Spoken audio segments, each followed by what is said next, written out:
باللہ من الشیطان الرجیم بسم اللہ الرحمن الرحیم۔ معزز و محترم مہمانان گرامی، اساتذہ کرام اور طلباء، میرا تعارف پیش کیا جا رہا تھا اور میں شرمندہ ہو رہا تھا کہ میں بھی ایک طالب علم ہوں، اور اللہ کے رسول نے فرمایا ہے کہ العلم صلاحی، علم میں اختیار ہے۔ میں بہت خوش وقت ہوا۔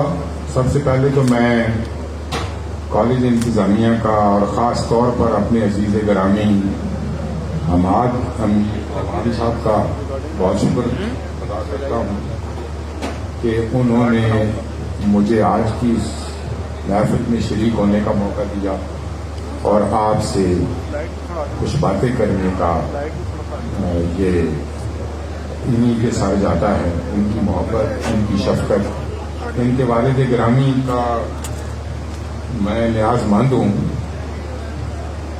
اور میں نے ایک طویل عرصہ ان کی نگرانی میں تدریس کا کام کیا۔ عزیزان گرامی، باتیں تو بہت ہیں، اور آپ جس خوشی میں اس وقت ہیں، جس سرشاری میں ہیں، شاید وہ باتیں اس موقع کے لیے مناسب نہ ہوں، لیکن میں بھی چونکہ ایک طالب علم ہوں اور میں یہ چاہتا ہوں کہ کچھ نہ کچھ باتیں میں آپ سے کروں۔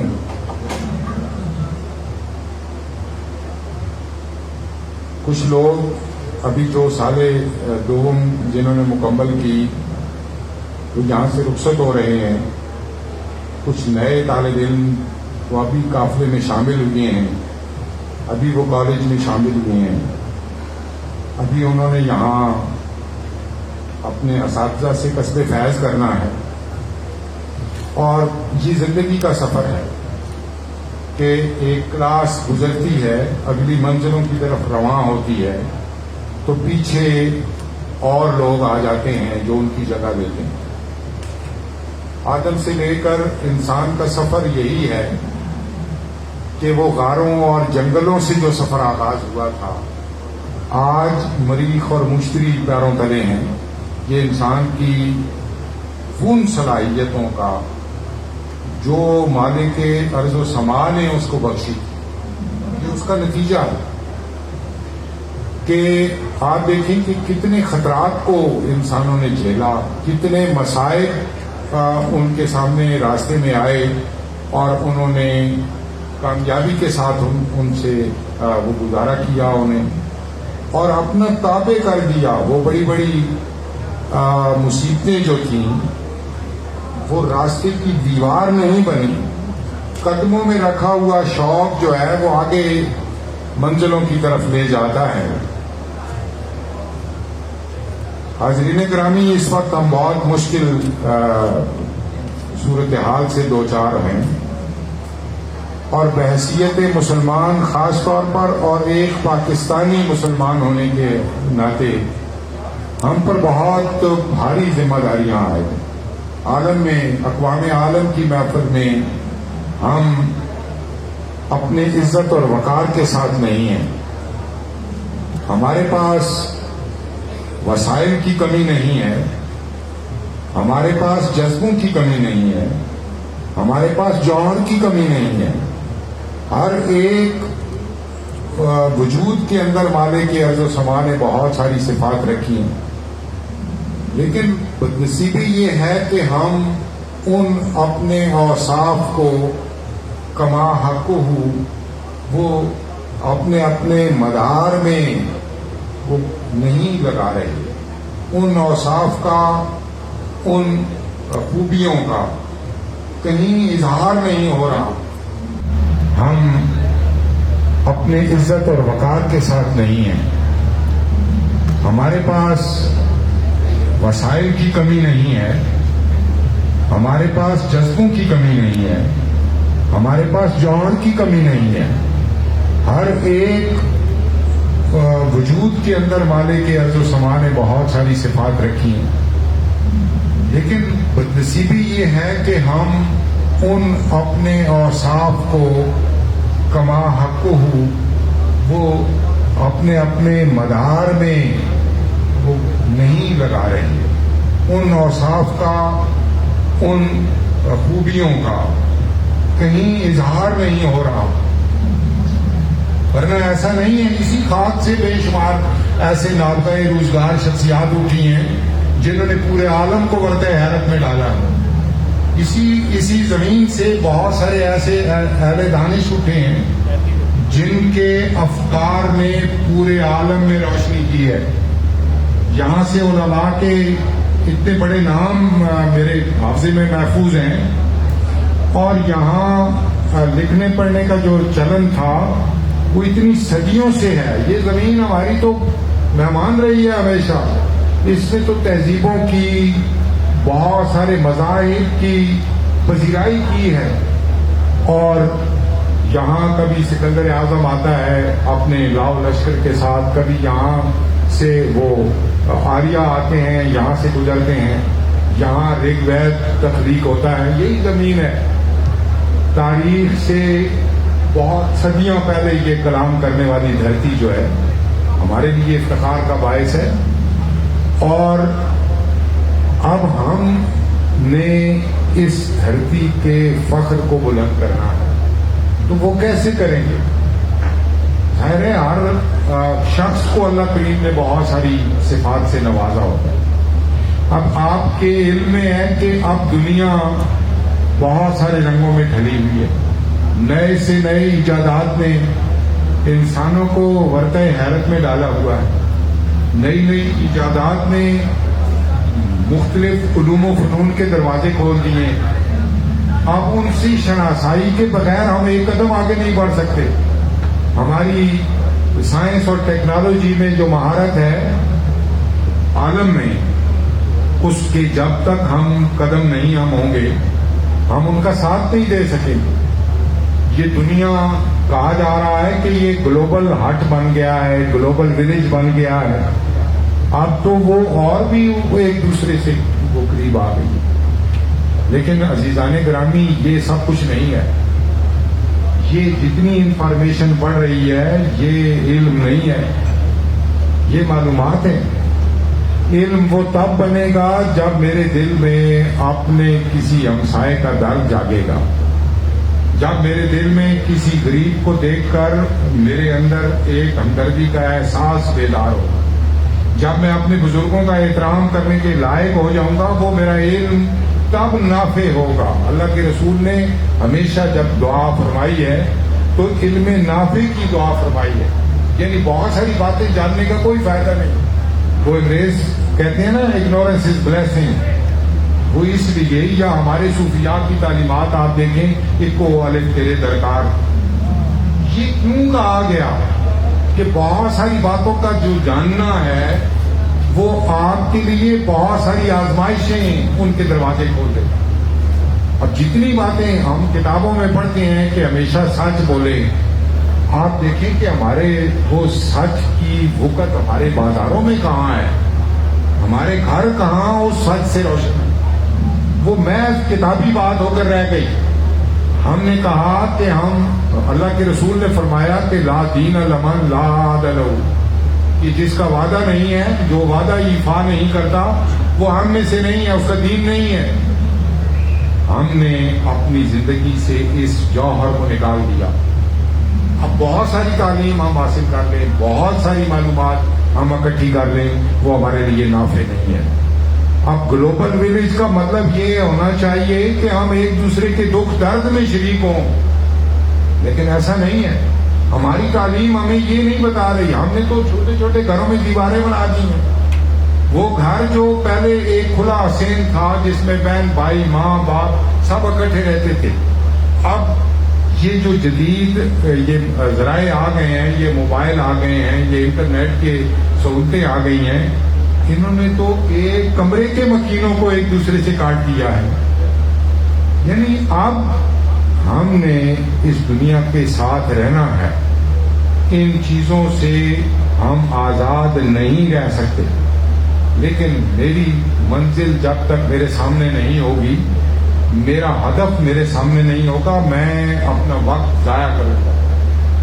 ابھی یہاں آپ نے جو خاکے یا باتیں ہوئیں، ان سے آپ نے مجموعی طور پر ہماری جو نئی نسل ہے اس کے اندر جو مایوسی ہے اس کا اظہار کیا، آپ نے دیکھا اس کے اندر ان کی بے سمتی کہیں کہیں نمودار ہو رہی ہے۔ یہ سارا سجاد حسین سرمد کا قصور نہیں ہے کہ یہ غلط اردو بول رہے تھے، یہ اور بھی بہت سارے فیکٹر ہیں۔ یہ ہمارا سماج پورا بہت سارے مسائل میں گھرا ہوا ہے۔ وہ بچہ سیکھ رہا ہے، اسی معاشرے سے سیکھ رہا ہے، وہ ماں باپ کو الجھتے ہوئے دیکھتا ہے، ان نامساعد حالات میں وہ جو اس کی کفالت کرنے سے عاجز ہیں، پھر وہ اپنے معاشرے میں ایک دوسرے سے لوگوں کو جھگڑتے ہوئے دیکھتا ہے۔ یہ کالج کی جو فضا کا یہاں تصور پیش کیا گیا اور مجبوریاں بن گئی ہیں، ان کو ہم نے ان سے ہم کلام ہونا ہے۔ اگر ہم نہیں ہوں گے اور اس سے ہم صرف نظر کرتے رہیں گے، اس سے ہم اپنی آنکھیں بند کر کے گزرتے رہیں گے، پھر یہ معلومات ہم اکٹھی کرتے رہیں گے اور ہم اس دنیا کی بنائی ہوئی چیزوں میں اس قدر غرق ہو جائیں گے کہ اپنا وجود جو ہے وہ بھی ہم پر بار ہونے لگے گا۔ وہ کسی نے ایک بڑا عمدہ شعر کہا تھا کہ وہ غاروں سے نکلا ہوا ہے انسان جو ہے وہ تو مریخ اور مشتری تک جا پہنچا۔ قدرت کی ان عطا کردہ صلاحیتوں سے اس نے بڑی بڑی چوٹیوں کو عبور کر لیا، اس نے بڑے بڑے سمندروں کے سینے چیر ڈالے، اس نے بڑے بڑے صحرا جو ہیں وہ عبور کر لیے، لیکن اب وہ شعر میں آپ کی نظر کرتا ہوں کہ کاندھے پہ ندامت کا گراں بوجھ اٹھائے، کاندھے پہ ندامت کا گراں بوجھ اٹھائے، تہذیب چلی لوٹ کے پھر غار کی جانب۔ یعنی وہ جو سفر تھا ہمارے انسانوں نے کیا تھا، صدیوں کا سفر، جس میں اوپر سے روشنی آئی تھی، پیغمبر آئے تھے، کتابیں آئی تھیں، انہوں نے لوگوں کو مصفح کیا تھا، لوگوں کے سینوں کو قدورتوں سے نفرتوں سے پاک کیا تھا۔ اب پھر وہ قدورتیں ہمارے اندر بھرتی جا رہی ہیں۔ ہم تو خیر کے دائی ہیں، ہمارا تو مشن ہی، ہمارا مذہب ہی ہمیں تو خیر کی دعوت دے رہا ہے، اور ہم نے آگے بڑھنا ہے اور اقوام عالم کی رہنمائی کا ہم نے فریضہ ادا کرنا ہے۔ یہ ملک زمین کا ٹکڑا نہیں ہے، یہ ملک ایک نظریے کا نام ہے۔ اس کے لیے ہزاروں لوگوں نے، لاکھوں لوگوں نے اپنی جانیں نثار کی ہیں، اس کے ذرے ذرے میں شہداء کا خون ہے۔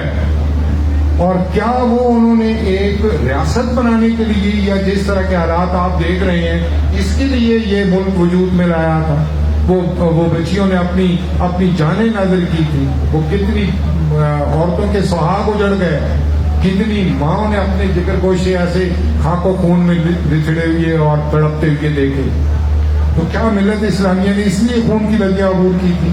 نہیں۔ وہ یہاں نوجوان اقبال کا کلام پڑھ رہا تھا کہ وہ ابراہیم کا ایمان پیدا آگ کر سکتی ہے، پھر انداز گلستان پیدا، کیسے شعر کو حافظے سے آگے پیچھے ہو رہا ہے، یعنی وہ اب بھی ممکن ہے۔ وہ ابراہیم کا ایمان ضروری ہے، آگ آج بھی گلستان ہو سکتی ہے، اور وہ جو مسائل ہمارے ارد گرد منڈلا رہے ہیں، وہ خطرات ہیں ہمارے، وہ کم ہو سکتے ہیں، ان پر ہم قابو پا سکتے ہیں۔ انسانوں نے بہت بڑی بڑی مصیبتوں کو ابتلاؤں میں وہ ثابت قدم رہے ہیں، یہ ممکن نہیں ہے۔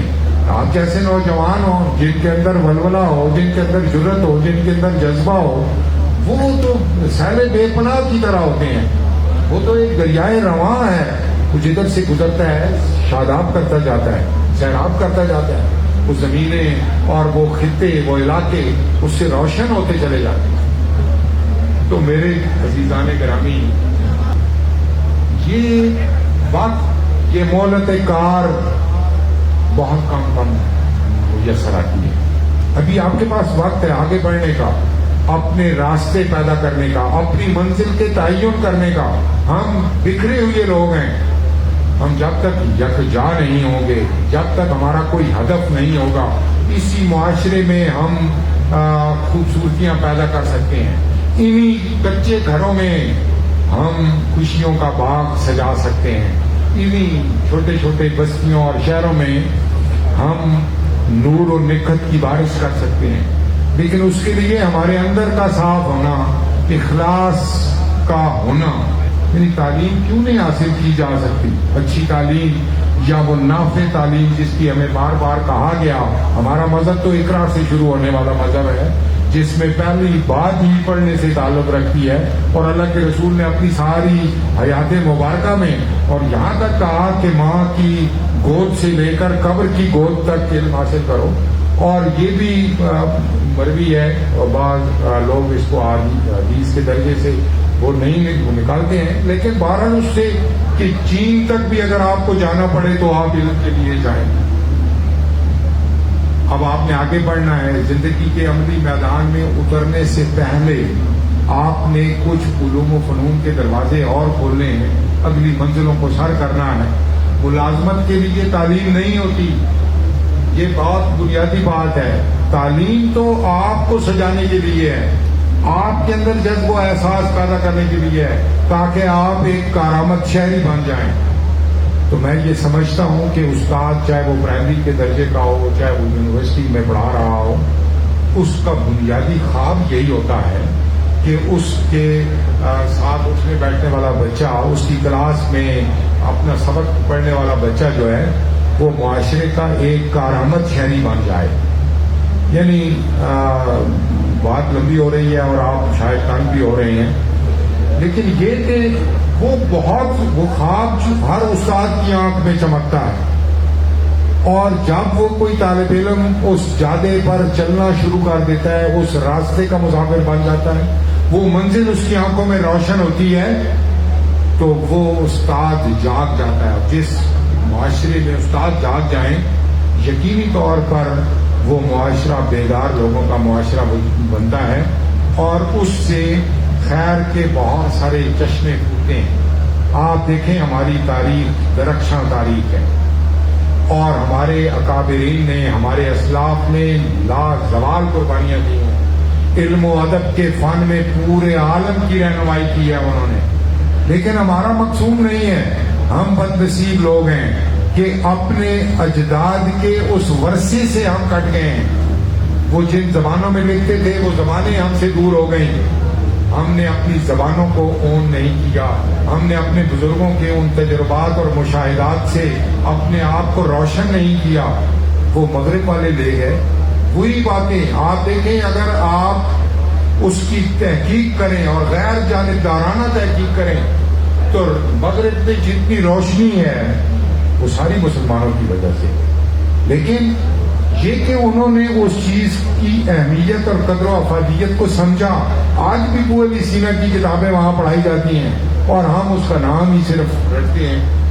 وہ اقبال نے کہا تھا کہ تھے تو آبا وہ تمہارے ہی مگر تم کیا ہو، ہاتھ پر ہاتھ دھرے منتظر فردا ہو.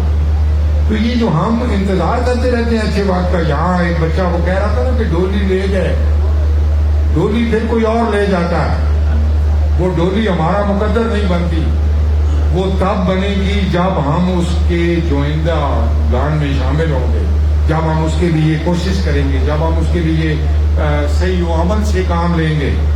اور بے معجزہ دنیا میں ابھرتی نہیں قومیں جب تک تو اسے ضرب کلیمی سے نہ چیرے. یہ بہت بنیادی بات ہے کہ انسان اپنے وجود کی شناخت خود کرتا، اور جب وہ اپنے وجود کو نہیں پہچانتا، اپنی شناخت اس کو نہیں ہوتی، اپنے آپ کو وہ نہیں جانتا، تو اس کو دوسرے کیوں جانے. ہم نے اس معاشرے میں رہنا ہے، اس میں خوبصورتیاں پیدا کرنی ہے. یہ قیامت تک کا جو سفر ہے یہ ہمارے ذمہ ہے. ہماری تعلیم کس طرح سے ہونی چاہیے کہ ہم وہ فریضہ ادا کریں قوموں کی امامت کا، قوموں کے عروج و زوال کا تعلق اب ہم سے ہے. ہم نے جب سے زیادہ تحقیق کو، زیادہ حق کو، زیادہ تعلیم کو ہم نے چھوڑ دیا تو ہم پسماندہ ہوتے چلے گئے. ورنہ علوم و فنون جو اب وہاں سے آ رہے ہیں اور ہمیں کہا جا رہا ہے کہ یہ پڑھیں، وہ تو ہم بتانے والے تھے اقوام عالم کو لیکن ہم نے اپنا وقار کھو دیا، ہم نے اپنی منزلت کھو دی، ہم نے اپنی عزت اور تکریم کھو دی، اور اب اس کو دوبارہ حاصل کرنے کا یہی طریقہ ہے کہ ہم اس کھوئے ہوئے مقام کو کیسے حاصل کریں، یعنی اخلاص کے ساتھ۔ تعلیم جب ہم، آپ دیکھیں نا ہمارے ڈاکٹر ہیں، وہ اس نقطۂ نظر کے ساتھ آتے ہیں کہ ہم لوگوں کی، غرباء کی، عوام کی، خلق کی ہم خدمت کریں گے، لیکن جو چلن معاشرے میں وہ کر رہے ہیں وہ کسی طرح بھی خدمت کی ذیل میں نہیں آتا۔ ہمارا ہر طبقہ، یہ صرف ایک مثال میں نے آپ کے سامنے رکھی ہے، سارے طبقے ہمارے اپنے اپنے اہداف سے ہٹے ہوئے ہیں۔ تو ہمیں اپنی منزل کا تعین کرنا ہے، ہمیں اپنے راستے کا تعین کرنا ہے۔ پھر اللہ کریم نے ہمارے اندر بہت ساری صلاحیتیں ودیت کر رکھی ہیں، ان کو جتنا کہا جاتا ہے، یہ سائنسدان بتاتے ہیں کہ انسانوں نے ابھی اب وہ کایا کلپ ہوئی، وہ تبدیلی آئی، جیسے انقلاب ہوتا ہے نا کہ بالکل تبدیلی آ گئی، اور جو تصور نہیں کیا جاتا تھا آج وہ ہماری آنکھوں کے سامنے ہے، اور آئندہ لمحوں میں ہم ہر اس کام کی توقع کر سکتے ہیں جو ابھی وقوع پذیر نہیں ہوا۔ لیکن انسانوں کے اس تمام تر ترقی کے وہ میں ایک چھوٹی سی بات بتا کر آپ کو رخصت چاہتا ہوں۔ وہ اشفاق احمد ہمارے بہت اچھے رائٹر ہیں، اکثر ڈرامے بھی انہوں نے لکھے، اردو ادب میں بھی ان کی لازوال خدمات ہیں۔ انہوں نے بڑی عمدہ ایک بات اپنی گفتگو میں بتائی۔ وہ فرماتے تھے کہ میں اپنے گاؤں سے لاہور پڑھنے کے لیے آ رہا تھا، تو میری ایک وہاں اپنے گاؤں کے موچی کے ساتھ بڑی دوستی، اس کے ساتھ میں اٹھتا بیٹھتا تھا، اور وہ بڑا خوش تھا کہ میں شہر جاؤں گا اور وہاں سے میں نئی باتیں سیکھوں گا، نئے علوم پڑھوں گا، نئے اساتذہ سے انٹریکشن ہوگا میرا، اور میں وہاں سے ایک بڑا آدمی بن کر آؤں گا۔ وہ کہتے ہیں میں گورنمنٹ کالج میں نے BA میں داخلہ لیا، میں نے یہاں سے گریجویشن کی، اور جب میں واپس گیا تو اب میرے اندر ایک افتخار تھا، ایک تفاخر تھا، ایک پندار تھا، اور میں یعنی اس موچی کے پاس گیا اور ایک شان کے ساتھ میں بیٹھا وہاں، اور جیسے یہ تو کچھ بھی نہیں جانتا، مجھے تو اب بہت ساری باتیں پتہ چل گئی ہیں، تو آپ کو قریب رہا ہے مجھے، کہتا ہے کیا سیکھا ہے تم نے وہاں سے؟ میں نے اس کو کہا کہ میں نے ایسی ایسی باتیں سیکھی ہیں کہ تم سمجھ ہی نہیں سکتے ہو، اتنی اعلیٰ باتیں، اتنی بڑی باتیں ہیں وہ تمہارے ذہن میں نہیں آ سکتی۔ کہاں کوئی ایک وہ آپ متجسس ہے، وہ سننا چاہتا ہے کہ بھئی کیا اس نے سیکھا ہے۔ تو اشفاق صاحب نے کہا کہ میں نے اس کو کہا کہ تمہیں پتہ ہی کہ مکھی ہوتی ہے، اس کی ایک آنکھ میں 1000 عدسہ ہوتا ہے۔ اچھا واقعی اس کی ایک آنکھ میں، یہ بہت چھوٹی سی آنکھ ہے، اس کے اندر واقعی 1000 عدسہ ہوتا ہے؟ اچھا، پھر وہ متعجب ہوا اور کہا 1000 آنکھیں اس کی ہیں گویا، پھر یہ گندگی پر بیٹھتی ہے؟ کہا کہ اس نے وہ میرا سارا علم یا وہ میرا غرور وہ میرے منہ پر دے مارا کہ وہ 1000 آنکھیں رکھنے کے باوجود گندگی پر بیٹھتی ہے، یعنی اس کو وہ رفت نہیں مل سکی۔ تو جو میں نے شروع میں بات کی تھی نا کہ یہ جو کچھ ہم پڑھ رہے ہیں یہ علم نہیں ہے، علم تو وہ ہے جو ہمیں تقریر سکھائے بڑوں کی، علم تو وہ ہے جو ہمیں دوسروں کا ساتھ دینے کی لگن ہمارے اندر پیدا کر دے، وہ جو ہمیں خدا سے ملا دے، وہ جو ہمیں کائنات کے اسرار و رموز کھولنے کی دعوت دے، وہ جو ہماری منزلوں کا تعین کرے، وہ علم ہے۔ اور اس کی مثالیں ہمارے پاس ایک دو نہیں، ہزاروں لاکھوں میں ہیں۔ کاش ہم اس کی طرف کبھی جھانکیں۔ وہ اقبال نے کہا تھا کہ وہ جو دیکھیں ان کو یورپ میں تو دے لیتا ہے سی پارا، وہ ہماری کتابیں وہ لے گئے ساتھ، اگر ان میں کچھ نہیں تھا تو وہ کیوں لے کر گئے؟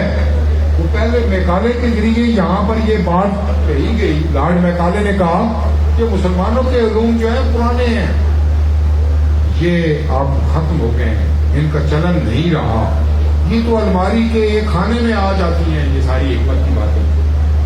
میں یہ کہتا ہوں کہ اگر وہ باتیں اس قابل نہیں ہیں، وہ پالینہ ہیں، وہ کونا ہیں، ازکار رفتہ ہیں، تو ان کو لے کر کیوں گئے ہیں وہاں؟ آپ یورپ کی ساری لائبریریوں میں دیکھیں 90-95% کتابیں مسلمانوں کی ہیں. تو وہ وہاں کیوں لے کر گئے؟ ان پر وہ ریسرچ کر رہے ہیں, ان پر وہ کام کر رہے ہیں. میں میرے عزیزان گرامی یہ بتانا چاہتا ہوں کہ یہ مسلمانوں کا افتخار ہے. علوم و فنون کے وارث مسلمان ہیں. پورے عالم کی لائبریریوں میں, چاہے وہ یورپ میں ہو, چاہے وہ امریکہ میں ہو, چاہے وہ برطانیہ میں ہو, چاہے وہ وسط ایشیا میں ہو, آپ کہیں جا کر دیکھ لیں, وہاں مسلمانوں کے قدم آپ کو نظر آئیں گے, مسلمانوں کے رشاحت فکر آپ کو نظر آئیں گے. کتابیں مسلمانوں کی ہیں, علوم و فنون مسلمانوں کے ہیں. یہ جو لوگ باتیں کرتے ہیں نا کہ یہ مغل بڑے عیاش تھے اور بڑے یہ باتیں کرتے تھے, اور اس وقت یورپ میں ایک یونیورسٹی بنی ہوئی تھی.